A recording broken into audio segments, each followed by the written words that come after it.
সন্ধ্যাবেলার আড্ডাকে মাতিয়ে তুলতে আজকে আমরা চলে যাব গাজীপুরের মাওনা চৌরাস্তা থেকে গাজীপুরে অবস্থিত শ্রীপুর চৌরাস্তাতে। এই শ্রীপুর চৌরাস্তায় অবস্থিত দ্য গসিপ নামের যে রেস্টুরেন্টটি, সেখানে আমরা চলে যাব। আমরা ইতিমধ্যে শ্রীপুর চৌরাস্তায় চলে এসেছি। শ্রীপুর চৌরাস্তায় সবসময় জ্যাম লেগেই থাকে। শ্রীপুর চৌরাস্তায় নেমে হাতের বাম পাশে যে রাস্তাটি আছে, সেই রাস্তা দিয়ে একটু আগালেই আমরা দেখতে পাবো দ্য গসিপ রেস্টুরেন্টটি। ছাদের উপর অবস্থিত এই রেস্টুরেন্টটি। আমার সাথে ছিল ফাহাদ ভাই, রাতুল, দুই সোহাগ ভাই। তো আমরা প্রথমেই চলে গেলাম সিঁড়ির মধ্যে। সিঁড়ির মধ্যে খুব সুন্দরভাবে লেখা ছিল দ্য গসিপ। সিঁড়ি দিয়ে আস্তে আস্তে উপরে চলে যাচ্ছি ছাদের দিকে। ছাদের দিকে ঢুকতেই আমরা খুব সুন্দর একটি দৃশ্য দেখতে পেলাম। এখানে দ্য গসিপ রেস্টুরেন্টটি খুব সুন্দরভাবে সাজানো ছিল, ভালো লাইটিং ছিল। সব মিলিয়ে আমার কাছে বেশ ভালোই লেগেছে।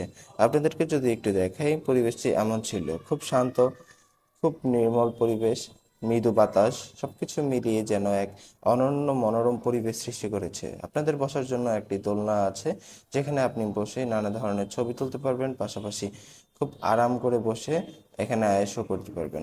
দ্য গসিপ রেস্টুরেন্টটি দিনের বেলার চেয়ে রাত্রে বেশি সুন্দর, কেননা এখানের যে লাইটিং, এই লাইটিংগুলো খুব চমৎকার লাগে রাত্রেবেলা। আর দিনের বেলা তো লাইটগুলো জ্বালানো থাকে না, যার জন্য আমার কাছে মনে হয় না যে এত বেশি সুন্দর লাগবে। রাত্রেবেলা এই লাইটগুলোর জন্য পরিবেশ যেন এক সুন্দর রূপ ধারণ করে থাকে। আর এখানে খাবারের প্রাইসগুলো খুব বেশি না। আমি এখানে খাবারের মেনু, এই যে প্রাইসটা দিয়ে দিচ্ছি, আপনারা সবাই দেখে নেবেন। আপনারা দেখে এখান থেকে তারপর যাবেন। আর আমরাও এখান থেকে আমাদের বাজেট ফ্রেন্ডলি যেটা মনে হয়েছে সেটা অর্ডার করেছিলাম। আমাদের কাছে বার্গারটা বেশ বাজেট ফ্রেন্ডলি মনে হয়েছিল, তাই আমরা বার্গার অর্ডার করেছিলাম। আর এদিক দিয়ে তারা সম্পর্ক বোঝাচ্ছে।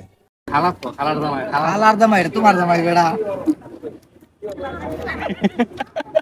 আর কইরা বিয়ের হই ফাদার মা হইলো বাবা হইলো আমি আর মেল তার বুঝাইলাম সম্পর্ক বুঝে না শুনো ফাদার মাতা তোমার খালা লাগে না ফুফুলা বিদের খালা লাগে বিদের খালা লাগে এর খালা লাগে না মার বলছে খালা এর মার বই গড়া দেয় ও আরেকবার পাগল হয়ে যাবে মনে লাগা দূরছে না ভুলেও না।